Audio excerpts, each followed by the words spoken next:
نحمده ونصلي على رسوله الكريم أما بعد أعوذ بالله من الشيطان الرجيم بسم الله الرحمن الرحيم قل إن كان آباؤكم وأبناؤكم وإخوانكم وأزواجكم وعشيرتكم وأموال اقترفتموها وتجارة تخشون كسادها ومساكن ترضونها أحب إليكم من الله ورسوله وجهاد في سبيله فتربصوا حتى يأتي الله بأمره والله لا يهدي القوم الفاسقين صدق الله العظيم. وقال تبارك وتعالى ومن الناس من يتخذ من دون الله أندادا يحبونهم كحب الله والذين آمنوا أشد حبا لله إلى آخر الآية صدق الله العظيم. رب اشرح لي صدري ويسر لي أمري واحلل عقدة من لساني يفقهوا قولي واجعل لي وزيرا من أهلي آمين یا رب العالمین. لاسٹ سیشن میں ہم نے عشق رسول پہ بات کی تھی صلی اللہ علیہ وسلم، اور یہ آپ کے سامنے واضح کیا تھا کہ یہ دین کا کتنا اہم اور کتنا بڑا جز ہے. لیکن اس سے بھی زیادہ اہمیت آج کے اس ٹاپک کی ہے کہ جو عام طور پہ ہمارے ہاں نظروں سے اوجھل ہو جاتا ہے، کیونکہ عشق رسول پہ بہت بات ہوتی ہے صلی اللہ علیہ وسلم.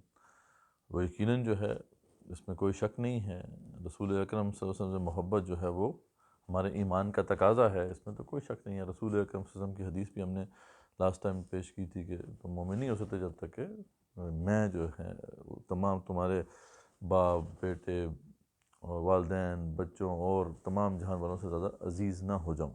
تو اس میں کوئی شک نہیں ہے کہ وہ ایک بہت ہی امپورٹنٹ جز ہے ہمارے دین کا. لیکن اس سے بھی بڑی جو ہستی ہے وہ اللہ رب العزت کی ہستی ہے. اللہ رب العزت سے محبت ہی اصل میں بنیاد بنتی ہے رسول اکرم صلی اللہ علیہ وسلم سے محبت کی. بلکہ جتنی بھی نسبتیں ہیں وہ تمام کے تمام جو ہے لٹائی جاتی ہیں اللہ کی طرف اصل میں، یعنی اللہ ہی بنیاد میں موجود ہیں. میں نے ذکر کیا تھا کہ ہمیں محمد عربیہ محمد بن عبداللہ جو ہیں ان سے محبت نہیں ہے، ان سے عشق نہیں ہے، بلکہ محمد رسول اللہ سے عشق ہے صلی اللہ علیہ وسلم. ٹھیک ہے نا؟ تو اللہ تعالیٰ کا جو معاملہ ہے عام طور پہ یہ نظروں سے اوجھل ہو جاتا ہے، جس کی وجہ سے پھر بہت سے مسائل پیدا ہوتے ہیں. تو آج کا جو ٹاپک ہے ہم نے اس لیے رکھا تھا کہ جو اصل بنیاد ہے عشق و محبت کی وہ یہی رہنی چاہیے، یعنی اللہ تعالیٰ سے ہی محبت اور ان سے عشق سے مراد والی بات ہے شدید ترین محبت ہے، وہی بنیاد رہنی چاہیے. اور اسی کی نسبت سے پھر ہم رسول اکرم صلی اللہ علیہ وسلم سے محبت کریں، اور اسی کی نسبت سے ہم دین کے جو دیگر ایسپیکٹس ہیں، دیگر پہلو ہیں، ان سے محبت کریں، اور انہی کے ایسپیکٹ سے پھر صحابہ کرام رضوان اللہ تعالیٰ علیہم اور جو لوگ بھی پھر اللہ کے دین کے لیے کھڑے ہوئے جنہوں نے قربانیاں دی ہم ان سے محبت کریں اور آپس میں بھی محبت کریں. ٹھیک ہے، جس کا ذکر ابھی آئے گا انشاءاللہ آج کے لیکچر میں.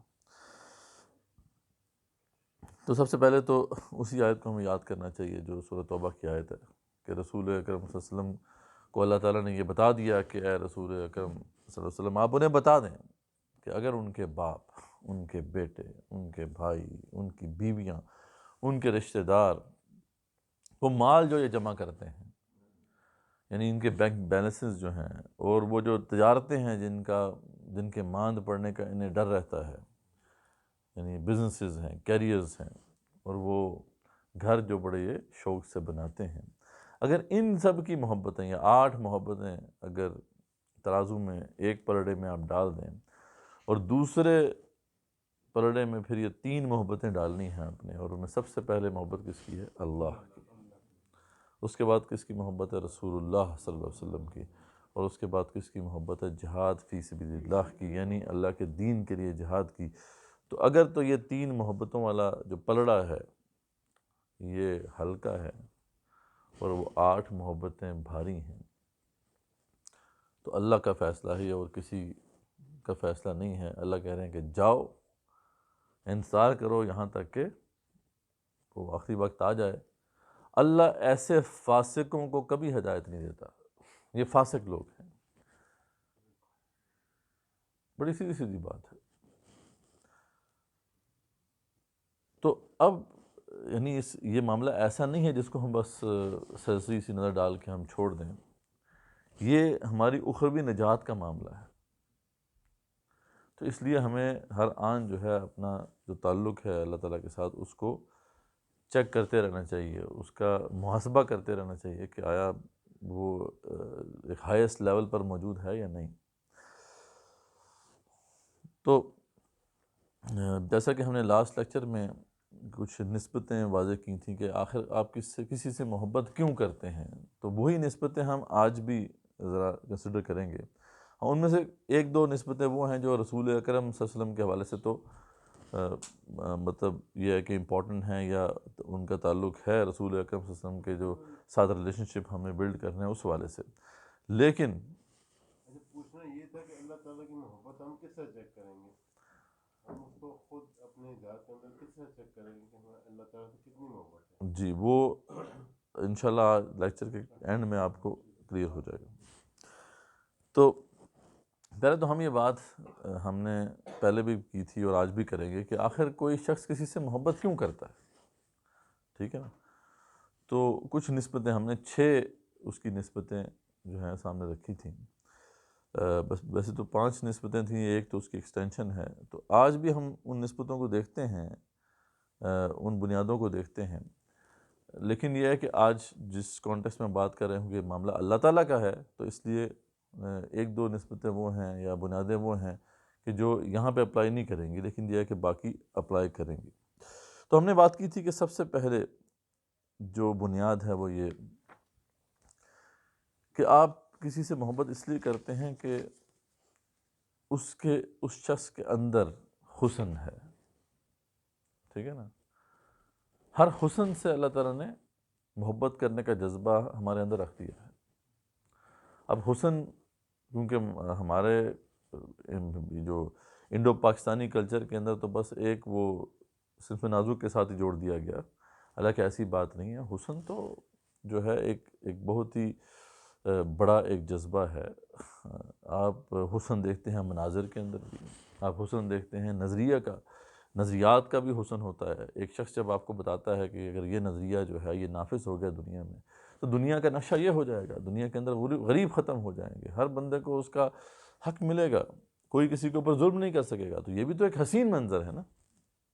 تو حسن کے مختلف جو ہے پہلو ہیں، ہم نے بس انفارچونیٹلی اپنے کانٹیکسٹ میں یعنی انڈو پاکستان کے کانٹیکسٹ میں اسے بس ایک عورت کے ساتھ جوڑ کے رکھ دیا۔ تو جس کانٹیکسٹ میں بات کر رہے ہیں وہاں پہ تو اس حسن کی بات ہی نہیں ہو رہی نا، یہاں پہ تو بات ہو رہی ہے جو اصل میں کانسیپٹ آف حسن ہے اس کی۔ تو ہم نے کہا تھا کہ جو حسن ہوتا ہے اس کے 2 پہلو ہوتے ہیں، ایک جلالی اور جمالی، ٹھیک ہے نا؟ تو بہرحال جب ہم اللہ تعالیٰ کی ہستی کو دیکھتے ہیں، اللہ تعالیٰ کی ذات کو دیکھتے ہیں ہم، تو پھر تو یعنی یہاں پہ تو ہمیں ہماری زبان جو ہے وہ بالکل چپ ہو کے رہ جاتی ہے، کیونکہ جس نے حسن تخلیق کیا وہ خود کتنا حسین ہوگا۔ یعنی ہم اس کو تو سوچ بھی نہیں سکتے، ٹھیک ہے؟ جس نے حسن کو تخلیق کیا، جس نے تمام حسین اشیاء اور مخلوقات کو تخلیق کیا، وہ خود کتنا، اس کا حسن خود کتنا ہوگا یہ تو ہمارا ذہن اس کو کمپریہنڈ نہیں کر سکتا۔ اور اسی لیے ہمیں یہی بتایا گیا، سورہ لقمان میں اللہ فرماتے ہیں کہ وَلَوْ أَنَّمَا فِي الْأَرْضِ مِن شَجَرَةٍ أَقْلَامٍ، اگر اس دنیا میں جتنے بھی درخت ہیں وہ اگر قلم بن جائیں، اور وَالْبَحْرُ يَمُدُّهُ مِن بَعْدِ، اور جو اس کے یہ جو سمندر ہیں سیاہی بن جائیں، اور من بعد سبعۃ ابحر، بلکہ اس جیسے اور 7 سمندر بھی آ جائیں، ما نفدت کلمات اللہ، اللہ تعالیٰ کے کلمات کو وہ لکھ نہیں سکتے۔ کہاں سے شروع کریں گے، کہاں ختم کریں گے؟ حسن کا ہر پرت، حسن کا ہر پہلو، حسن کا ہر جلوہ اللہ تعالیٰ ہی کی مرہون منت ہے۔ آپ کرتے جائیں تعریف، کرتے جائیں تعریف، آپ نہیں کر سکتے۔ اس لیے وہ بڑی خوبصورت ثنا ہے نا جو رسول اکرم صلی اللہ علیہ وسلم نے ہمیں سکھائی ہے۔ وہ کیا الفاظ ہیں اس میں کہ سبحان اللہ و بحمدہ عدد خلقہ وزینۃ عرشہ ورضا نفسہ ومداد کلمات. یعنی ہم کیسے اللہ تعالیٰ کی حمد و ثنا بیان کریں،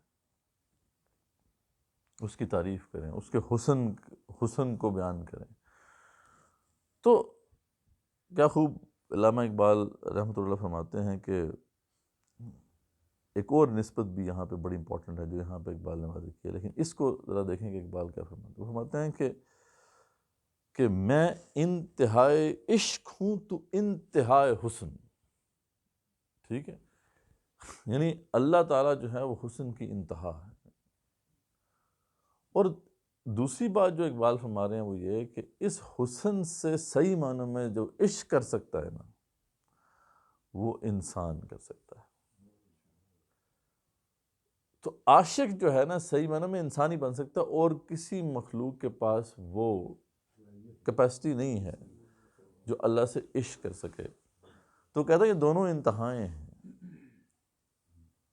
تو کیا خوبصورت وہ انداز ہے علامہ اقبال کا کہ وہ فرماتا ہے کہ میں انتہائے عشق ہوں تو انتہائے حسن، دیکھے مجھے کہ تجھ کو تماشا کرے کوئی. اقبال کا تو یہ پورا فلسفہ ہے کہ وہ جو بات ہے نا جو ہمارے بزرگوں کے ہاں مشہور ہے کہ جس نے اپنے نفس کو پہچان لیا اس نے رب کو پہچان لیا. تو بات وہ یہ ہے کہ اقبال کہتے ہیں کہ سب سے بڑا کرائسس ہی آج کا یہ ہے کہ وہ جو سراپا حسن ہے، وہ جو انتہائے حسن ہے، وہ بھی چھپا ہوا ہے. یعنی لوگوں کی نظروں سے اوجھل ہو گیا، باطل نظریات نے ایسا جال بن لیا کہ وہ نظروں سے اوجھل ہے. اور جو اصل میں پیور عاشق ہو سکتا تھا اس کا، وہ بھی اپنی اس کیپیسٹی سے نا آشنا ہو چکا ہے، انویئر ہو چکا ہے. تو پھر ہم اس دنیا میں پھر کیا کریں گے، کیا اچیو ہم کریں گے؟ تو ایک اور جگہ فرماتے ہیں کہ نمود اس کی، نمود تیری، نمود تیری، نمود اس کی، خدا کو تو بے حجاب کر دے، خدا تجھے بے حجاب کر دے. جب مرد مومن اپنے کمال پہ پہنچتا ہے تو اس کے جو کمالات ہیں اس سے اللہ رب العزت کے وجود کا پتہ چلتا ہے. تو اقبال کہہ رہے ہیں کہ کم سے کم جو انسان ہے وہ اپنی اصل مقام کو پہچان جائے تو اس کے وجود سے تمام انسانیت اور تمام مخلوقات کے اوپر بھی اللہ رب العزت کی جو شان ہے وہ واضح ہوگی. اور ظاہر بات ہے کہ اللہ تعالیٰ اگر اپنی اس شان کو سامنے لے آئے تو پھر تو اس کے آگے کوئی بھی چیز کھڑی نہیں رہ سکتی. تو پہلا جو پہلو جو ہم نے بات کی تھی، جس کا ذکر کیا تھا کہ کسی سے ہم محبت اس لیے کرتے ہیں کہ وہ اس کے اندر حسن ہوتا، اس کے اندر انٹرنزک بیوٹی ہوتی ہے. تو اس لحاظ سے دیکھا جائے تو اور کون سی ہستی ہے جس سے محبت کی جانی چاہیے، اور کس سے محبت ہونی چاہیے؟ پھر جس نے حسن کو تخلیق کیا، سب سے زیادہ محبت اور عشق تو پھر اسی ہستی سے ہونا چاہیے. بس اس کا طریقہ کار کیا ہے؟ اس بنیاد کو اگر مضبوط کرنا چاہتے ہیں ہم تو اللہ تعالیٰ کی جو صفات ہیں، ان کی جو خلاقی ہے، اس کے حسن کو دیکھیں اور اللہ تعالیٰ کے حسن کو امیجن کریں، اور تعلق بڑھتا جائے گا. اتنا تعلق مضبوط ہو جائے گا کہ اور کوئی ہستی سامنے رہ ہی نہیں سکتی. یہاں تو ظلم عظیم ہوا نا انڈو پاکستان کلچر کے اندر، کہ یہاں پہ جناب جو سراپا حسن جو ہے وہ عورت کو بنا کے رکھ دیا، اور ہماری نوجوان نسل آج بالکل جو ہے برباد ہو چکی ہے اسی چکر کے اندر. اسی کے لیے سب کچھ قربان کر دینا ہے جی، اسی کو حاصل کرنا ہے. حالانکہ کتنی گھٹیا سوچ ہے، کتنی کم تر اور ذلت والی سوچ ہے یہ. اور قرآن مجید اور اسلام ہمیں کیا سکھا رہا ہے، کس مقام پہ لے کے جا رہا ہے. حسن کا کیا نقشہ ہمارے سامنے پیش کر رہا ہے. اور واقعی اگر وہ جلوہ دیکھ لیا کسی نے اور اس کا احساس ہو گیا تو کون سی اور ہستی ہے جو اس کے سامنے کھڑی رہ سکتی ہے؟ تو یہی بنیاد اتنی بڑی ہے، اس میں انسان سوچتا رہے، اس کا تعلق بنتا جائے گا اللہ تعالیٰ کے ساتھ، کوئی وہ مقابلہ نہیں کر سکتا. تو وہ انتہائی حسن ہے. دوسرے پہلو کی طرف آتے ہیں.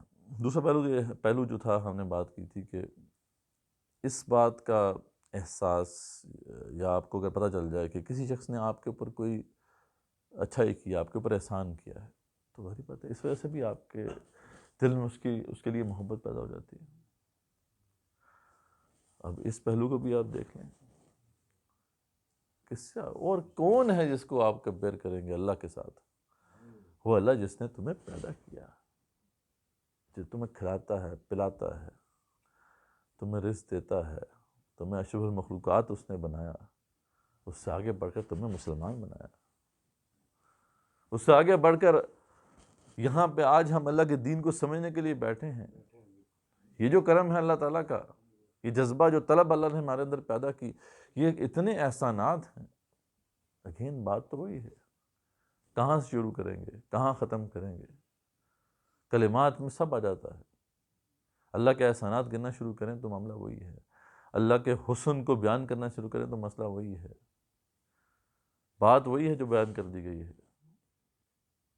درخت قلم بن جائیں، سمندر سیاہی بن جائیں، ساتھ اور آ جائیں، کلمات ختم نہیں ہوں گے۔ یا ایھا الناس اعبدوا ربکم، بڑے پیارے انداز میں اللہ تعالیٰ بالکل آغاز میں تعارف فرماتے ہیں کہ اے لوگو اللہ کی بندگی اختیار کرو، اللہ کی بندگی اختیار کرو۔ کیوں؟ یا ایھا الناس اعبدوا ربکم الذی خلقکم، اس نے تمہیں تخلیق کیا، تمہارا خالق ہے وہ۔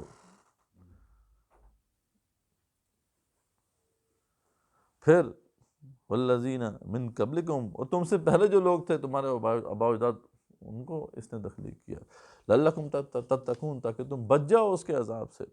الذی جعل لکم الارض فراشا، وہی رب جو جس نے تمہارے لیے زمین کو ایک بچھونا بنایا ہے جہاں تم رہ پاتے ہو۔ یہ زمین ڈولتی نہیں رہتی ہے، سٹیبل رہتی ہے، یہاں پہ تم گھر بناتے ہو، رہتے ہو، پھر یہاں پہ جو بھی رزق کے سامان ہیں وہ رکھے ہیں اس نے۔ وَأَنزَلَ، اچھا، اور وَالسَّمَاءَ بِنَاءً، اور آسمان کو محفوظ چھت بنایا تمہارے لیے۔ اور اس کے بعد کیا ہے کہ جو آسمان سے پانی برساتا ہے، وَأَنزَلَ مِنَ السَّمَاءِ مَاءً، اس نے آسمان سے پانی برسایا، فَأَخْرَجَ بِهِ مِنَ الثَّمَرَاتِ رِزْقًا لَكُمْ، اور اس سے طرح طرح کے رزق جو ہیں وہ نکلتے ہیں، طرح طرح کے رزق کے پہلو جو ہیں وہ ہمارے سامنے آتے ہیں، رزق کے جو ہے اللہ تعالیٰ نے ذرائع رکھے ہیں جو ہمارے لیے فائدہ مند ہیں، ہم اس سے رزق حاصل کرتے ہیں۔ یعنی اللہ تعالیٰ فرماتے ہیں کہ میری بندگی کیوں کرو یار؟ اس لیے کہ میں نے تمہیں پیدا کیا، میں تمہیں کھلاتا ہوں، پلاتا ہوں، تمہیں ہر چیز دیتا ہوں۔ فَلَا تَجْعَلُوا لِلَّهِ أَنْدَادًا وَأَنْتُمْ تَعْلَمُونَ، اور دیکھو اللہ کے ساتھ کسی کو شریک مت کرنا۔ اس کا سب سے بڑا حق یہ ہے کہ اللہ کے ساتھ کسی کو شریک مت کرنا، اور تم اس بات کو اچھی طرح جانتے ہو، تمہیں معلوم ہے، تمہارے اندر جو روح ربانی موجود ہے اس کے اندر رب کی معرفت اللہ تعالیٰ نے ودیت کی ہوئی ہے۔ تو خود بتائیں پھر کہ اللہ کے علاوہ اور کون سی ہستی ہے جس نے ہمارے اوپر احسانات کیے ہیں اس سے بڑھ کر؟ ٹھیک ہے، ماں کے بارے میں آتا ہے نا کہ ماں کا جو تعلق ہے اس دنیا کے اندر وہ سب سے مقدس تعلق ہوتا ہے، اور آپ کا اور کسی بھی شخص کا اپنی والدین کے ساتھ تو محبت ہوتی ہے، وہ اس لیے ہوتی ہے کہ ان کے بے پناہ احسانات ہیں، لیکن والدہ کے احسانات تو بہت زیادہ ہیں، اس کو تو آپ گن نہیں سکتے، اگین بہت احسانات ہوتے ہیں، تو ان سے محبت ہے، اس لیے نیچرلی ایک محبت ہے، لیکن ماں سے بھی کہیں زیادہ بڑھ کر، بلکہ ماں کا مقابلہ ہی نہیں ہے اللہ تعالیٰ کے ساتھ، اللہ تعالیٰ کے احسانات ہے، پھر اس سے محبت کیوں نہ ہو، سب سے بڑھ کر اس سے محبت کیوں نہ ہو؟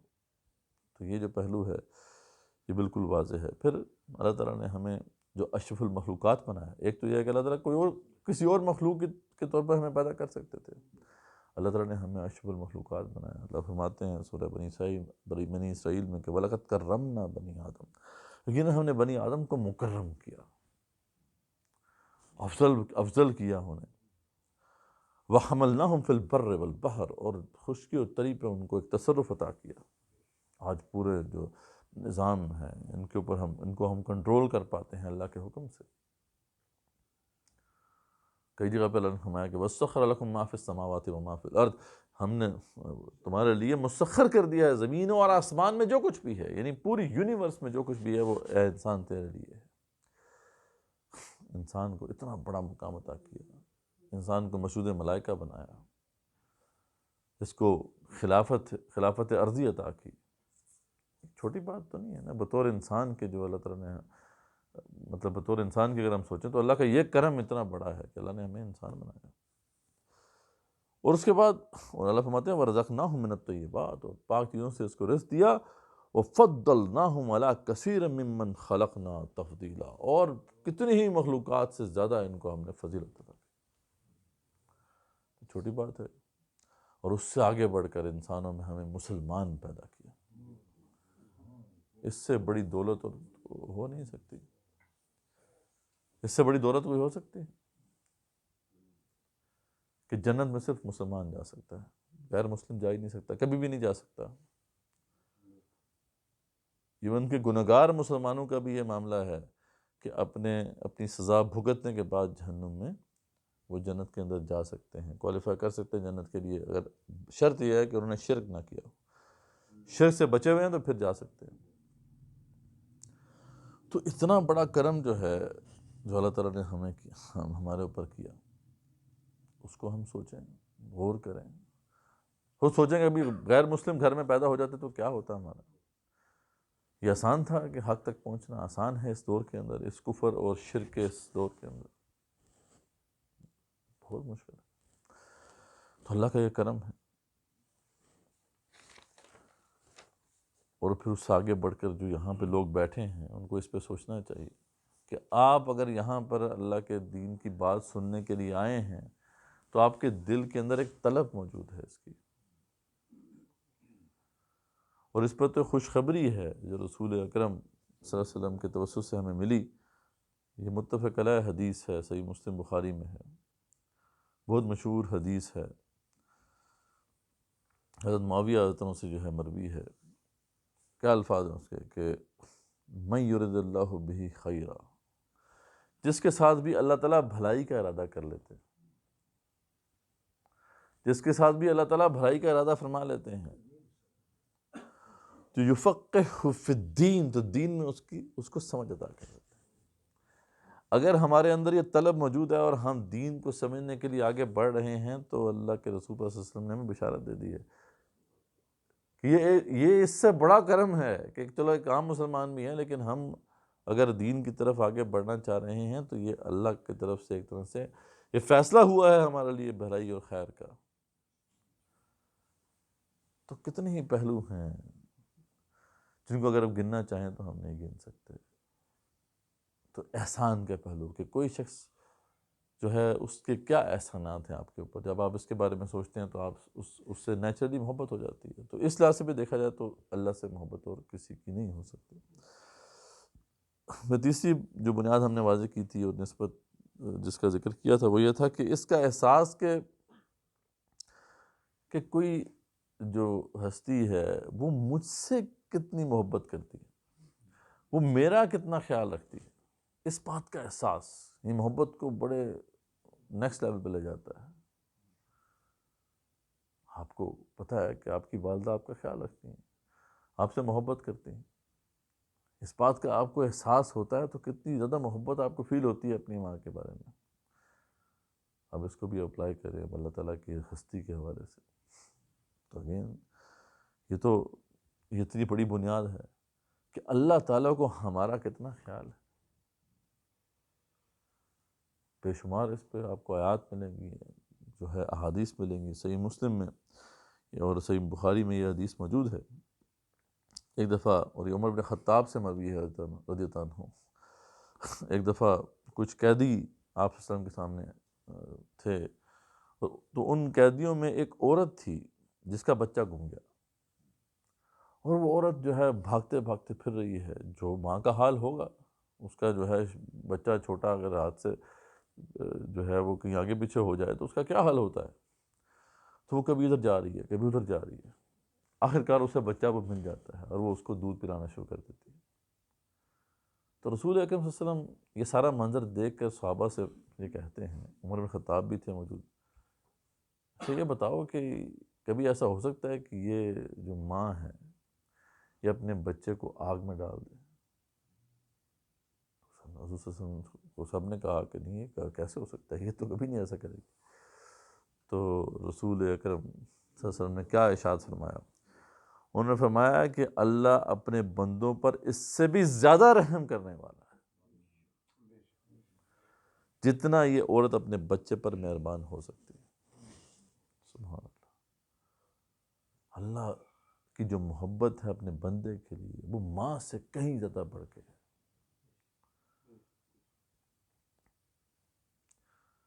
کیا مقامات ہے قرآن میں. ایک جگہ پہ اللہ فرماتے ہیں ما یغفر اللہ بعذابکم ان شکرتم وآمنتم. منافقین کا ذکر ہو رہا ہے یہاں پر، اور منافقین کا ذکر اللہ تعالیٰ بڑے غصے ہوتے ہیں نا منافقین کے اوپر. اللہ کا غضب بھڑکتا ہے کہ کیوں جو ہے یکسو ہو کر دین حق پر نہیں چل رہے. لیکن ان منافقین کا ذکر کرتے کرتے اللہ تعالیٰ جو ہے ایک بڑی ایسی بات فرماتے ہیں، ارشاد فرماتے ہیں کہ انسان کے دل جو ہے وہ ایک دم پگھل جاتا ہے. اللہ فرماتے ہیں ما یغفر اللہ بعذابکم ان شکرتم وآمنتم. اور اللہ کو کیا پڑی ہے تمہیں عذاب دے؟ اللہ عذاب دینے کے لیے نہیں بیٹھا ہوا یہاں پر. اگر تم شکر گزاری کی روش پہ چلو اور ایمان کی روش پہ چلو تو اللہ کیوں تمہیں عذاب دے گا بھائی؟ بار بار اللہ یاد کرواتے ہیں دیکھو میں عذاب دینے کے لیے نہیں بیٹھا ہوا، میں تو یہ چاہتا ہوں کہ تم بچ جاؤ. سورہ زمر بہت ہی اس لحاظ سے اہم صورت ہے کہ اللہ کی محبت جو ہے گویا کہ اس کے اندر سے چھلک رہی ہے. ایسی ایسی آیات ہیں سورہ زمر کے اندر. بالکل آغاز میں آیت آتی ہے، اللہ فرماتے ہیں کہ ان تکفروا فإن اللہ غنی عنکم. اگر تم کفر کرو نا تو اللہ تعالیٰ اس سے غنی ہے، اللہ کو کوئی پرواہ نہیں ہے. ٹھیک ہے، تم کفر کرتے ہو تو اللہ تو اس سے بے نیاز ہے. اللہ کا کوئی بھلا نہیں ہو جائے گا اگر تم اسلام کی طرف آؤ گے، یا تم اگر اسلام کو چھوڑتے ہو تو اللہ کو کوئی جاتا نہیں ہے کہ اللہ تعالیٰ کو کوئی نقصان ہو جائے گا. لیکن ساتھ ہی وہ وہی خوبصورت بات ہے وَلَا يَرْضَى لِعِبَادِهِ الْكُفْرَ. لیکن اللہ تعالیٰ اپنے بندوں کے لیے کفر کو پسند نہیں کرتا. یہ اللہ تعالیٰ کے لیے کوئی محبوب چیز نہیں ہے کہ ایک بندہ کفر پر ہے. اللہ تعالیٰ نہیں چاہتے کہ بندہ کفر پر مر جائے اور جہنم میں چلا جائے. اللہ کو کوئی اس سے خوشی نہیں ہے. اللہ تعالیٰ تو تمہیں جنت میں دیکھنا چاہتے ہیں. اس لیے جو اللہ کی طرف پلٹتا ہے بندہ اللہ تعالیٰ کو بہت محبوب ہے، وہ بہت محبوب ہے. اور یہ بڑی مشہور حدیث آپ نے سنی ہوگی، حضرت انس بن مالک سے مروی ہے حضرت عنہ، یہ بھی صحیح مسلم کی روایت ہے کہ رسول اکرم صلی اللہ علیہ وسلم نے یہ بات سمجھائی کہ اللہ تعالیٰ کو کتنی خوشی ہوتی ہے. اب وہ واقعہ بڑا ہی زبردست قسم کا بڑے خوبصورت سا واقعہ ہے کہ اس سے آپ صلی اللہ علیہ وسلم نے سمجھایا ہے کہ اللہ تعالیٰ کو کتنی خوشی ہوتی ہے اس شخص کے بارے میں جو پلٹ کے آتا ہے اللہ کی طرف. وہ آپ صلی اللہ علیہ وسلم نے نقشہ کھینچا کہ ذرا امیجن کرو کہ ایک بدو ہے اور وہ اونٹ پہ سوار ہے اور صحرا کے اندر جا رہا ہے، اور سارا اس کا جو بھی زاد راہ ہے، کھانے پینے کا سامان وغیرہ سب کچھ وہ اونٹ پر ہی ہے. اور وہ کچھ دیر کے لیے سستانے کے لیے بیٹھتا ہے اور اونٹ کھو جاتا ہے. اب کیا ہوگا اس کا حال؟ تو موت اب سامنے نظر آ رہی ہے. سب کچھ تو جو ہے اونٹ کے اوپر تھا، سواری بھی اس نے اونٹ پر کرنی تھی. اب صحرا ہے، وہاں پہ تن و تنہا ہے. تو حدیث کے الفاظ ایسے ہیں، کبھی مارے مارے پھرتا ہے، ادھر جاتا ہے ادھر جاتا ہے، دیکھتا ہے تلاش کرتا ہے اونٹ کو، اونٹ نہیں ملتا، یہاں تک کہ وہ تھک ہار کے ہمت ہار کے بیٹھ جاتا ہے. اس حالت میں جب وہ بالکل امید کھو دیتا ہے، اسے سامنے سے اونٹ آتا دکھائی دیتا ہے. اسے کتنی خوشی ہوگی. وہ اتنا خوش ہوتا ہے کہ اللہ تعالیٰ کو یوں پکارتے ہوئے کہ اے اللہ، یعنی وہ اللہ تعالیٰ کو کہتا ہے کہ اللہ میں تیرا آقا ہوں، تو میرا بندہ ہے. یعنی اس طرح غلطی کر جاتا ہے اپنے الفاظ میں، جو ہے وہ صحیح بات نہیں کہہ پاتا اللہ کا شکر ادا کرنے کے لیے. تو یعنی خوشی میں جو ہے اس کو اس سے صحیح بات بھی ادا نہیں ہوتی. تو اس بندے کی کیفیت کو آپ امیجن کریں تو رسول اکرم صلی اللہ علیہ وسلم نے فرمایا کہ اللہ تعالیٰ کو اس بندے سے بھی زیادہ خوشی ہوتی ہے جب اس کا بندہ اس کی طرف پلٹ کے جاتا ہے، جو اتنا خیال رکھنے والا ہو، جو اتنی محبت کرنے والا ہو، اس سے محبت پھر سب سے بڑھ کر ہی ہونی چاہیے نہیں؟ اور کون ہے جو پھر اتنا خیال رکھتا ہے؟ اور اس کو تو چھوڑیں، فرعون کو تو پتہ ہے نا آپ کو فرعون کون تھا؟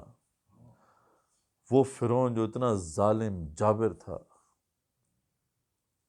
اتنا ظالم جابر تھا، جو حکم دیتا تھا کہ بھئی بچوں کو ذبح کر دو، شیر خوار بچوں کو ذبح کرنے والا شخص، اس کا دل کتنا سخت ہوگا، کتنی اس کے اندر درندگی ہوگی۔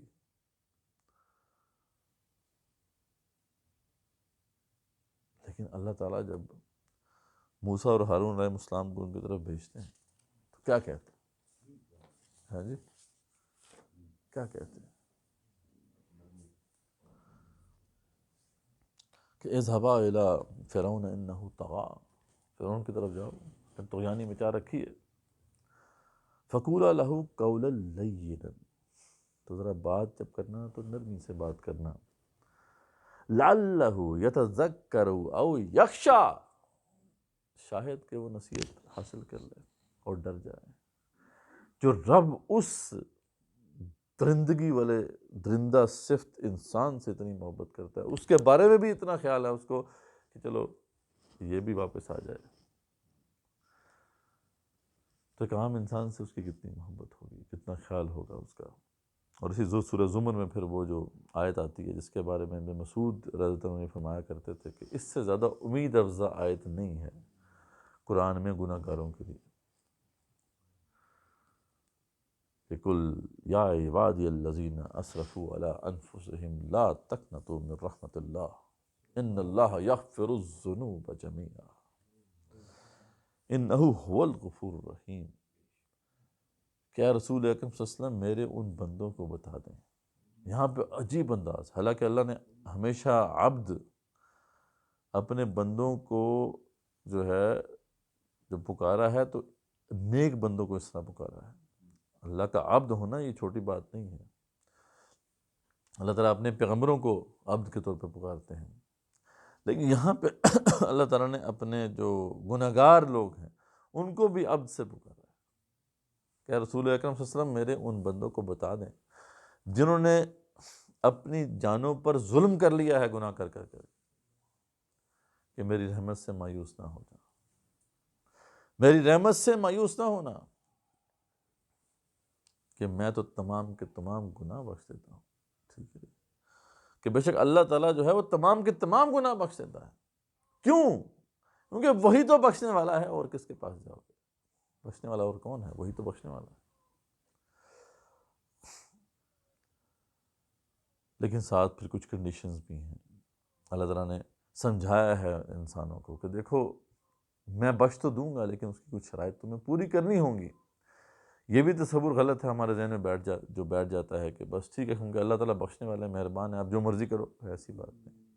اللہ سمجھا رہے ہیں وَأَنِيبُوا إِلَىٰ رَبِّكُمْ وَاسْلِمُوا لَهُ مِن قَبْلُ، اللہ کی طرف پلٹ آؤ اور اس کی بات ماننا شروع کر دو اس سے پہلے کہ أَن يَأْتِيَكُمُ الْعَذَابُ ثُمَّ لَا تُنصَرُونَ، تمہارے اوپر عذاب آ جائے اور تمہاری مدد نہ کی جائے۔ میری عذاب سے پہلے میری بندگی کی طرف آ جاؤ، پلٹ آؤ میری طرف۔ کنڈیشن نمبر 1، وَاتَّبِعُوا أَحْسَنَ مَا أُنزِلَ إِلَيْكُم مِّن رَّبِّكُم مِّن قَبْلُ، اور اس وہی جو میری طرف نازل ہوئی ہے، رسول اللہ صلی اللہ علیہ وسلم کی طرف سے بات ہو رہی ہے، اور اس احسن وہی کی اتباع کرنا شروع کر دو جو تمہاری طرف نازل ہوئی ہے، اس سے پہلے کہ ان یاتیکم العذاب بغتۃ، کہ اچانک تم پر عذاب آ جائے، وانتم لا تشعرون، اور تمہیں شعور ہی نہ ہو۔ اس لیے اللہ کہنا ہے دیکھو سمجھ جاؤ، میں تمہیں نہیں عذاب دینا چاہتا، اس لیے بچ جاؤ، میرے عذاب سے بچ جاؤ اور ان کنڈیشنز کو پورا کر دو، اتباع وہی جو ہے اسے شروع کر دو۔ اور ان تقول نفس یا حسرۃ علی ما فرطت فی جنب اللہ وان کنت لمن الساخرین، اور یہ نہ ہو کہ اس دن کوئی حسرت کرے، ہائے کاش کہ مجھ سے جو تھوڑی غلطی ہوئی اور میں تو خسارے والوں میں سے ہو گیا. یا اللہ فرماتے ہیں کہ یہ کوئی یہ کہے کہ میں اگر اللہ تعالیٰ مجھے تو ہدایت دے دیتا تو میں بڑا جو ہے نا نیک مسلمان بن جاتا. تو اس طرح کی باتیں وہاں چلنے والی نہیں ہیں. اس لیے اللہ کہتے ہیں کہ بچ جاؤ. تو اللہ تعالیٰ کی جو محبت ہے، اس کا خیال ہے جو ہمارے لیے وہ چاہتا ہے، وہ یہی چاہتا ہے کہ ہم جنت میں جائیں. کسی کے بارے میں وہ یہ نہیں چاہتا کہ جہنم میں جائیں. اس لیے ہر کسی کو موقع دیتا ہے، ایون کہ کفر کرنے والے ہیں، شرک کرنے والے ہیں، ظلم کرنے والے ہیں، ان کو بھی موقع دیتا ہے کہ پلٹ آئیں. اور پلٹنا کتنا آسان ہے، ایک دفعہ صدق کے دل سے توبہ کر لو، ختم. ٹھیک، اور کیا چاہیے؟ تو بات یہ ہے کہ وہ کتنی محبت کرتا ہے ہمارے سے، وہ کتنا خیال رکھتا ہے ہمارا، وہ کتنا کنسرنڈ ہے ہمارے بارے میں. تو اس لحاظ سے بھی دیکھیں تو پھر اور کون سی ہستی ہے جس سے محبت ان سے بڑھ کر ہونی چاہیے. تو یہ وہ نسبتیں ہیں، یہ بنیادیں ہیں جن پر جب ہم غور کریں گے، سوچیں گے، تو ہمارا تعلق اللہ تعالیٰ سے خود بہت بن جائے گا. اور یہ تعلق ایسا بنے گا کہ اس کے مقابلے پہ اور کوئی تعلق نہیں رہے گا. اور پھر ہم نے جو ایک اور بات کی تھی کہ اگر محبت نہیں ہو رہی، پھر بھی پیدا نہیں ہو رہی، تو محبت کرنے والوں سے سیکھو. کہ اللہ سے محبت کرنے والوں نے کس طریقے سے اس کے لیے اپنا سب کچھ قربان کر دیا، لٹا دیا، کھپا دیا. بہت سے واقعات ہیں، پر ایک ہی واقعہ جو ہے آپ کے سامنے رکھ دیں، یہ بھی کافی ہے کہ یہ انسیڈنٹ ہے جب رسول اکرم صلی اللہ علیہ وسلم دنیا سے جاتے ہیں، تشریف لے جاتے ہیں. تو کیا ہوتا ہے اس وقت؟ صحابہ کرام کو بہت زیادہ محبت تھی رسول اکرم صلی اللہ علیہ وسلم سے، عشق تھا. اور کیوں نہ ہو، ٹھیک ہے، وہ ساری باتیں ہم نے لاسٹ لیکچر میں واضح کر دی ہیں. جب دنیا سے وہ چلے گئے اور ان کا ساتھ نہیں رہا تو صحابہ سے یہ غم برداشت نہیں ہو رہا تھا. ہم تو امیجن بھی نہیں کر سکتے نا، ہم نے تو رسول اکرم صلی اللہ علیہ وسلم کی صحبت کا مزہ چکھا ہی نہیں. لیکن جو صحابہ تھے رضوان اللہ تعالیٰ علیہم، انہوں نے تو وہ مزہ چکھا تھا. وہ جو دنیا سے گئے ہیں تو یہ غم برداشت نہیں ہو رہا تھا.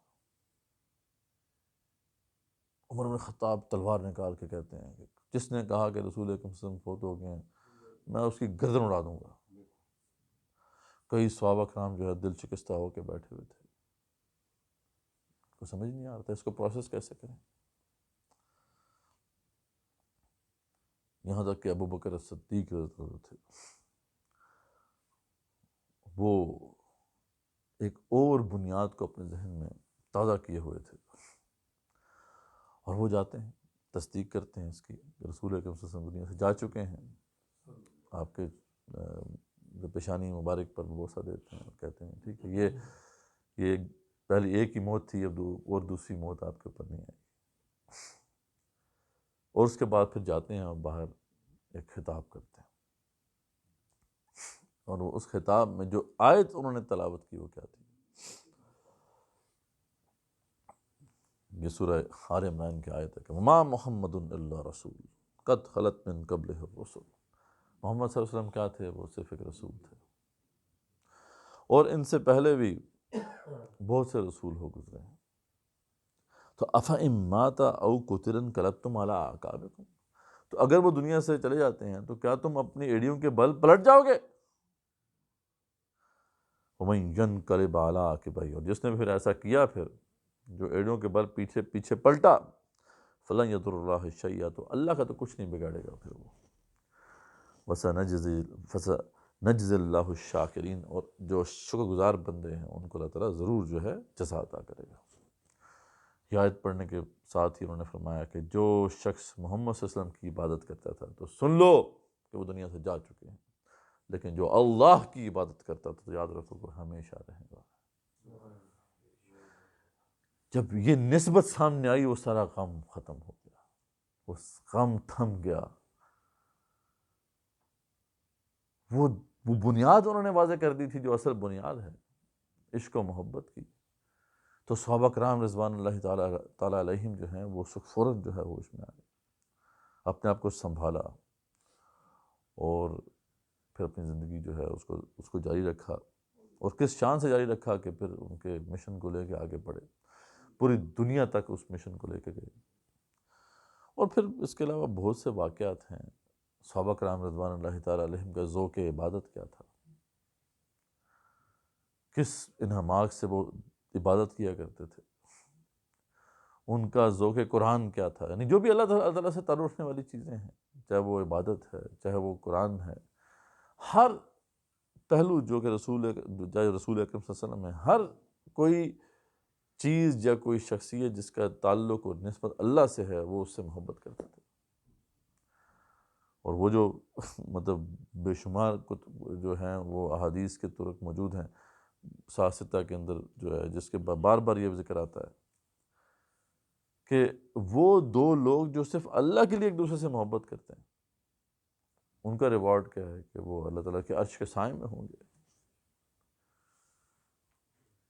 تو صحابہ کرام کا یہ معاملہ تھا رضوان اللہ تعالیٰ ہے کہ ایک دوسرے سے محبت صرف اللہ کے لیے کیا کرتے تھے. تو بہت کچھ، یعنی آداب محبت ہمیں ان سے سیکھنا ہے. بہت کچھ کہا جا سکتا ہے، بہت سے پھر اس میں جو ہے پہلو ہیں جن کو ہم واضح کر سکتے ہیں. اور پھر اینڈ میں بس کنکلوڈ ہم کریں گے. علامہ اقبال رحمۃ اللہ علیہ نے تو اس پہ بہت کچھ لکھا ہے جذبہ عشق کے اوپر. علامہ اقبال رحمۃ اللہ علیہ کے نزدیک جو ہے عشق الہی ہی وہ اصل جذبہ ہے جو مرد مومن کا خاصہ ہے. عشق الہی ہی وہ جذبہ ہے جس سے اسے اپنی صحیح شناخت حاصل ہو سکتی ہے. ٹھیک ہے، جب عشق سکھاتا ہے آداب خود آگاہی، کھلتے ہیں غلاموں پر اسرار شہنشاہی. اقبال کہتے ہیں جب عشق جو ہے اس سے سیلف اویئرنیس کے آداب معلوم ہوتے ہیں نا جب، تو پھر غلام اگر بھی ہو نا تو اس کو شہنشاہی کے راز معلوم ہو جاتے ہیں. مسجد قرطبہ بہت ہی ایک عجیب کیفیت میں انہوں نے وہ نظم کہی ہے، اور آپ کو پتہ ہے اس کا بیک گراؤنڈ کیا ہے. وہ جب اسپین گئے، مسجد قرطبہ دیکھی تو دل میں ایک خواہش پیدا ہوئی کہ میں یہاں پہ اذان دوں اور 2 رکعت نماز پڑھوں، لیکن اس کی اجازت نہیں تھی. خیر وہ گارڈ سے کہا کہ اگر یہ آپ عنایت فرما دیں تو میں کرنا چاہتا ہوں یہ. تو گارڈ نے کہا ٹھیک ہے، جب سارے چلے جائیں نا تو میں پیچھے سے بند کر دوں گا، اندر پھر تم کر لینا. جب سب چلے گئے تو اونچی آواز میں جو ہے نا اذان دی اور پھر 2 رکعت نماز پڑھی. تو پڑھتے ہی اس کے بعد غش کھا کے بے ہوش سے ہو گئے، مطلب وہ اپنا ہوش نہیں رہا. یعنی وہ جذبات ہی ایسے تھے. جب دوبارہ اٹھے ہیں تو پھر ان کی زبان سے یہ نظم جو ہے وہ جاری تھی، مسجد قرطبہ. کس وہ جذب و مستی کے اندر ڈوب کے وہ نظم انہوں نے کہی ہے. میں کچھ اشعار آپ کے سامنے رکھنا چاہتا ہوں. بہت خیر اس پہ تو انشاءاللہ ایک اور سیشن کریں گے، شاید کوشش کریں گے نیکسٹ سیشن اسی پہ کریں. وہ فرماتے ہیں کہ ہے مگر اس نقش میں رنگ ثبات تمام، جس کو کیا ہو کسی مرد خدا نے تمام. کہ دنیا میں کوئی بھی نقش ایسا نہیں ہے جو جذبہ عشق کے بغیر باقی رہ جائے. ویسے تو اقبال کہہ رہے ہیں کہ عشق کرنا انسان کی سرشت میں ہے. پیشن، یہ جذبہ جو ہے پیشن کا جذبہ ہے. جو پیشنٹ ہوتے ہیں نا وہی دنیا میں کچھ کر کے جاتے ہیں. لیکن یہ پیشن جو ہے وہ مس ڈائریکٹ، یعنی وہ جو ہے نا مس ڈائریکٹ بھی ہو سکتا ہے. یعنی وہ ہو سکتا ہے کسی اور ریٹریکٹ بھی ہو سکتا ہے. تو وہ کوئی جو ہے ذری بات ہے، کوئی اپنے وطن کے عشق میں کام کر رہا ہوتا ہے، کوئی اور کسی کے لیے کام کر رہا ہوتا ہے. لیکن بہرحال اقبال کہتا ہے کہ جو بھی عاشق ہوتا ہے نا اس کا جو کام ہوتا ہے وہ پھر باقی رہتا ہے، اس کا نقش باقی رہتا ہے. تو بلکہ اقبال تو یہ بھی کہتے ہیں کہ ایون کہ وہ جو لڑکا لڑکی والا عشق جو ہوتا ہے اس میں بھی جو محبت سے بات بڑھ کے عشق تک پہنچ جاتی ہے تو وہ اس داستان بھی جو ہے وہ امر ہو جاتی ہے. لیکن یہ عشق کا صحیح استعمال نہیں ہے، جذبہ عشق کا صحیح استعمال نہیں ہے. پہلے تو یہ بات کر رہے ہیں کہ ہے مگر اس نقش میں رنگ ثبات تمام، جس کو کیا ہو کسی مرد خدا نے تمام. مرد خدا کا عمل عشق سے صاحب فروغ، عشق ہے اصل حیات، موت ہے اس پر حرام. پیشن نیور ڈائز، یاد رکھیں. آپ کے اندر ایک ایسا جذبہ اللہ نے دے رکھا ہے کہ اگر وہ سپارک جل جائے تو پھر آپ جس مشن کے لیے بھی کھڑے ہوں گے، اگر آپ اس کو نہ بھی اچیو کر پائے تو آپ کی آنے والی جو نسلیں ہیں وہ اس جذبہ عشق سے انسپائر ہوں گی، اور وہ پھر کام آخر ہو کے رہے گا۔ بے شمار مثالیں اس کی ہیں دنیا میں، نظریات دیے لوگوں نے، لیکن پیشن تھا۔ اقبال کہتے ہیں کہ یا مردہ ہے یا نزع کی حالت میں گرفتار، جو فلسفہ لکھا نہ گیا خون جگر سے۔ جب تک کہ کسی فلسفے کو خون جگر سے نہیں کسی نے لکھا نا، یا تو وہ مردہ ہو چکا ہے یا بالکل مردگی کے قریب ہے، لیکن جس کے اندر پیشن ہوتا ہے وہ بہرحال وہ زندہ رہتا ہے۔ تو تند و سبکسیر ہے گرچہ زمانے کی رو، تو گرچہ زمانہ جو ہے وہ تو بہت تیزی سے چل رہا ہے، زمانہ تو تمام کے تمام نقوش مٹاتا چلا جاتا ہے، بڑے بڑے آئے بڑے بڑے گئے، زمانہ کسی کو تھوڑی دیکھتا ہے۔ زمانہ جو ہے اس کے آگے کوئی چیز نہیں چلتی، ٹائم جو ہے وہ کل کرتا جاتا ہے، اٹ کلز ایوری تھنگ جو اس کے آگے آئے گا۔ لیکن ایک چیز ہے جو زمانے کو بھی تھام لیتی ہے، وہ کیا ہے؟ کیا ہے جی؟ عشق۔ عشق خود ایک سیل ہے، سیل کو لیتا ہے تھام، زمانے کو بھی تھام لیتا ہے عشق، اتنا بڑا جذبہ ہے۔ عشق کی تقویم میں عصر رواں کے سوا اور زمانے بھی ہیں جن کا نہیں کوئی نام۔ عشق جب مضبوط ہوتا ہے تو پھر وہ ایک زمانہ نہیں، کئی اور زمانے ہیں اس کے جن کو آپ نام نہیں دے سکتے۔ اب یہ خیر فلسفیکل بات ہے، آگے چلتے ہیں۔ اور زمانے بھی ہیں جن کا نہیں کوئی نام، عشق دم جبرائیل، عشق دل مصطفیٰ صلی اللہ علیہ وسلم، عشق خدا کا رسول، عشق خدا کا کلام، یہ سب کا سب جو آپ کے سامنے واقعات ملتے ہیں، اس کے پیچھے ایک جذبہ ہے، وہ جذبہ عشق ہے۔ جبرائیل آخر سب سے عظیم فرشتے کیسے بن گئے؟ ایک ریزن ہے اس کا، عشق الہی۔ کیا ہے جبرائیل علیہ السلام کے پاس جو باقیوں کے پاس نہیں؟ اللہ سے تعلق ہے، تبھی تو سب سے امپورٹنٹ کام پہ مامور ہیں، اللہ کی وحی کو لے کے آتے ہیں۔ عشق دل مصطفیٰ، محمد صلی اللہ علیہ وسلم کے دل کو تو دیکھو ذرا ٹٹول کر، کیا ہے اس میں؟ لاسٹ ٹائم نے بات کی تھی نا، شوق تیرا اگر نہ ہو، میری نماز کا امام، میرا قیام بھی حجاب، میرا سجود بھی حجاب۔ دل مصطفیٰ کو ٹٹول کے دیکھو، کیا ہے اس میں؟ عشق ہے، اور کیا ہے؟ عشق خدا کا رسول، خدا کا رسول جو کام کرتا ہے اس کے اندر کیا جذبہ ہوتا ہے، جو سب کچھ کھپا دیتا ہے، لٹا دیتا ہے، جذبہ عشق ہوتا ہے۔ عشق خدا کا کلام، یہ جو کلام ہے یہ بھی تو اللہ رب العزت کا کلام ہے نا، اس کے اندر بھی کیا پیش کیا گیا ہے، کیا بات ہے اس کے اندر؟ وہی عشق کی ہی بات ہے۔ اس کلام کے اندر عاشقوں کا ذکر ہے یا عشق الہی کا ذکر ہے؟ اس لیے تو یہ انسپائر کرتا ہے، اس لیے تو جس دل میں جذبہ پیدا کرتا ہے۔ تو یہ سب عشق کی مرہون منت ہے، اور ان کے اندر اور کوئی اور نسبت نہیں ہے۔ عشق کی مستی سے ہے پیکر گل تابناک، عشق ہے صحبائے خام، عشق ہے کاس الکرام۔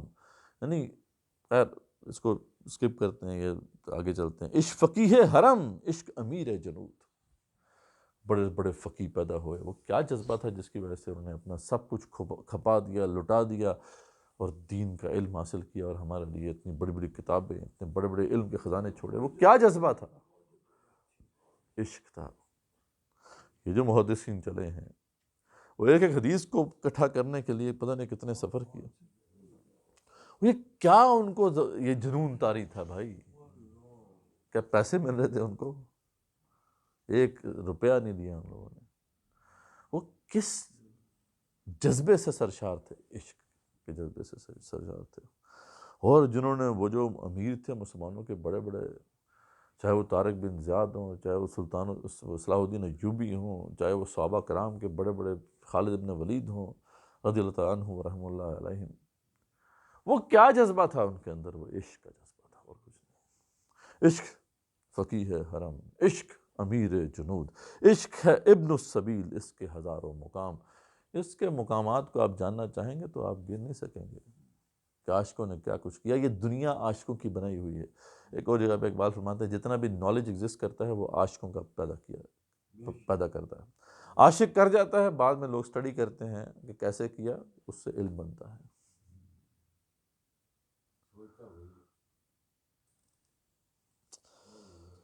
عشق کے مدراب سے نغمہ تار حیات, عشق سے نور حیات, عشق سے نار حیات. یہ نور اور نار کے سارے سلسلے وہ عشق سے چل رہے ہیں. بس یہاں تک ہی رکھتے ہیں. ویسے تو بہت کچھ ہے, اقبال نے تو بہت کچھ عشق پہ کہا ہے. اصل بات جو امپورٹنٹ ہے, اقبال یہ فرماتے ہیں اور باقی بھی جو شعراء نے اس کا ذکر کیا ہے کہ یہ ہمارے اندر ایک دیا ہے عشق کا.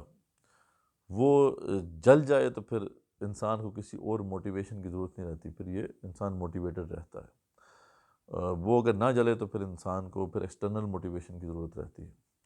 اور وہ کیسے جلتا ہے, جب کسی بھی مطلوب یا محبوب کو پانے کے لیے انسان سٹرگل کرتا ہے اور اگینسٹ دی آڈز, جب مشکلات کے اگینسٹ وہ سٹرگل کرتا ہے, کوشش کرتا ہے, تو اس سے جو چنگاریاں نکلتی ہیں نا, اس سے کہیں پہ وہ دیا جل جاتا ہے. جب دیا جل جاتا ہے تو پھر وہ بجھتا نہیں ہے. جیسے غالب نے بھی کہا نا کہ عشق پر زور نہیں ہے یہ وہ آتش غالب کہ لگائے نہ لگے اور بجھائے نہ بنے. یعنی لگانے کی کوشش کرتے رہو تو لگتا نہیں ہے, لگ جائے تو پھر یہ بجھتا نہیں ہے. اور اقبال کے نزدیک یہ سب سے بڑی طاقت ہے جو ایک انسان کے پاس ہے. یہ وہ طاقت ہے کہ جس کے ذریعے انسان کچھ بھی اچیو کر سکتا ہے, کچھ بھی اچیو کر سکتا ہے. کوئی ایسی چیز ہے نہیں جو نہیں وہ اچیو کر سکے. ٹھیک ہے. اور خاص طور پہ جب مرد مومن کھڑا ہو جاتا ہے تو اس کا صرف ایک ہی آبجیکٹو ہوتا ہے کہ پوری دنیا پر, پوری کائنات پر اللہ کے دین کا نفاذ ہو جائے, غلبہ ہو جائے.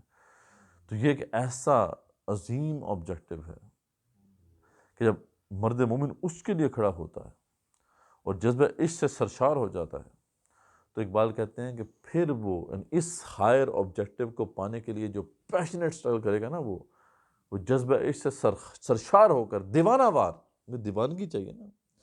ایک خاص وقت تک آگے جب آپ پہنچتے ہیں تو عقل جو ہے وہ آپ کا ساتھ نہیں دیتی. عقل راستہ ضرور ہے لیکن وہ منزل تک نہیں پہنچا سکتی آپ کو.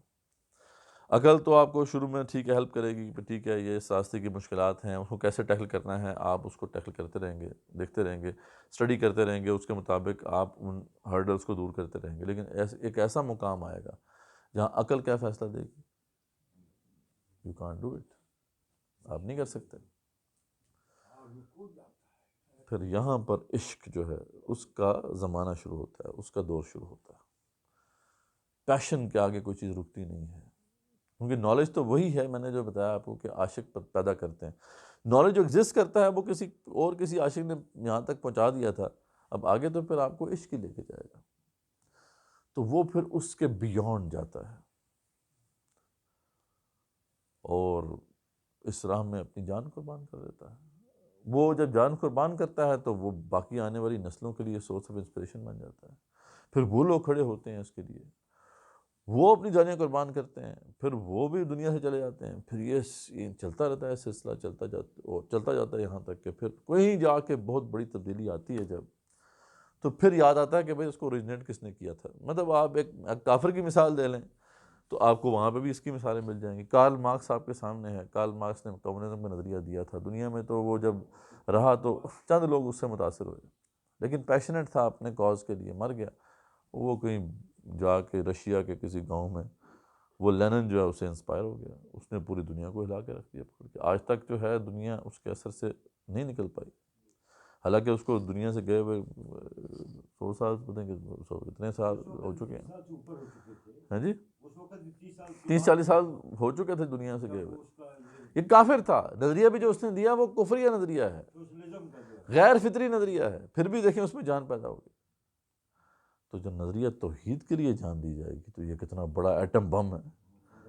اور دیکھیں یہ سب کچھ جو چل رہا ہے یہ آخر رسول اکرم صلی اللہ علیہ وسلم کے عشق کی بدولت تو ہے.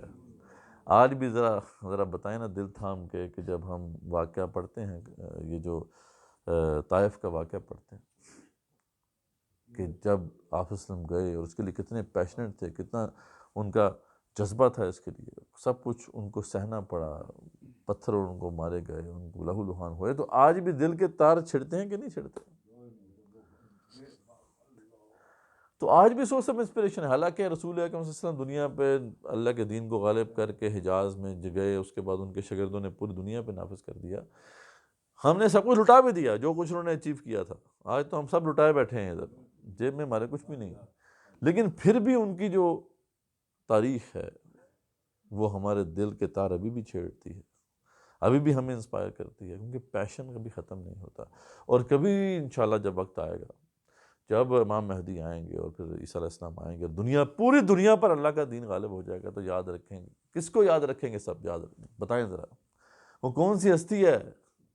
رسول اکرم صلی اللہ علیہ وسلم کی ہستی ہی ہے، جو سب کے سامنے ہوگی کہ یہ وہ بندہ تھا جس نے یہ مشن کا آغاز کیا تھا، اور آج اس کی تکمیل ہو رہی ہے، پوری دنیا پر اللہ کا دین نافذ ہو رہا ہے۔ تو یہ وہ جذبہ ہے ہمارے اندر کہ اگر ہم اس دنیا میں نہ بھی اچیو کر پائے تو وہ جو جذبہ ہے وہ ٹرانسفر ہوگا اور دوسروں کو انسپائر کرے گا۔ یہ بہت بڑا جذبہ ہے، خاص طور پہ مرد مومن کو اگر یہ چیز مل جائے تو اقبال کہتے ہیں کہ مرد مومن اپنے اصل مقام کو پالے گا، اور وہ اصل مقام کیا ہے؟ وہ خلافت عرضی ہے۔ اور اقبال کہتے ہیں کہ اس مقام پہ جب بندہ پہنچ جائے گا تو تمام کے تمام فرشتے جو بڑے بڑے کاموں پہ مامور ہیں اس کے سامنے حاضر ہوں گے، یعنی سرنگوں ہوں گے، وہ اس کے حکم پر عمل کریں گے، جیسا کہ عمر بن خطاب کا معاملہ تھا رضی اللہ عنہ، جب خلیفہ بنے ہیں تو پھر اقبال کہتے ہیں یہ حکومت صرف اس دنیا کے اوپر حکومت نہیں، یا ناصر پر حکومت ہوتی ہے۔ اس لیے ایسے سے واقعات بھی ہیں، جب نیل جو ہے وہ خشک ہوا تو وہاں کے لوگ جو ہیں وہ کہتے ہیں کہ جی ہم تو ایک عورت جب لڑکی نہ ڈال دیں اس کے اندر تو نیل تو نہیں چلتا۔ تو وہاں پہ جو بھی گورنر تھے وہ تو سر پکڑ کے بیٹھ کے بھئی ابھی یہ لوگ کیسی باتیں کر رہے ہیں۔ عمر خطاب کو وہ لکھتے ہیں رکا، عمر خطاب جو ہے اس کے مقابلے میں ایک خط لکھتے ہیں، اور یہ عجیب خط ہے، یہ خط ہے دریا نیل کی طرف، ہے جی کس کی طرف؟ دریا نیل کی طرف۔ اس کے الفاظ کیا ہیں وہ، یا ایھا نیل، اوے نیل ان کنت تجری من عند اللہ، تو اگر چلتا ہے اللہ کے حکم سے، فإن النسل اجراک من اللہ، تو ہم تجھے حکم دیتے ہیں اللہ کا، چل پڑا اللہ کے حکم سے۔ وإن كنت تجری من عندک، اگر تو چلتا ہے اپنی مرضی سے، لا حاجت لنا بک، تو آج کے بعد تیری ہمیں حاجت نہیں ہے، دفع ہو۔ وہ رکا ڈالنے کی دیر ہے اور نیل پانی سے لبریز ہو جاتا ہے۔ یا ساری علی الجبل والا واقعہ تو پتہ ہی ہے، حضرت ساریہ کو پکارتے ہیں، میدان جنگ کتنے میلوں دور ہوتا ہے، اور وہ بات پہنچتی ہے، یہ عناصر پر حکومت ہے، اقبال کہتے ہیں۔ اس مقام پہ جب مرد مومن پہنچ جائے کہیں، یہ تو ہم کافروں کی بات کر رہے ہیں، وہ جذبہ اس سے کتنا دنیا میں امپیکٹ ڈال سکتے ہیں، ایک مرد مومن توحید پر کھڑا ہو جائے اور اس مشن کو اپنا لے جو اللہ کے رسول صلی اللہ علیہ وسلم کا مشن ہے، تو وہ کیا اچیو کر سکتا ہے۔ لیکن یہ سب ایک ہی جذبے سے حاصل ہو سکتا ہے جو آج کا ٹاپک ہے، عشق الہی۔ عشق الہی کے بغیر بھی کبھی بھی اچیو نہیں ہو سکتا۔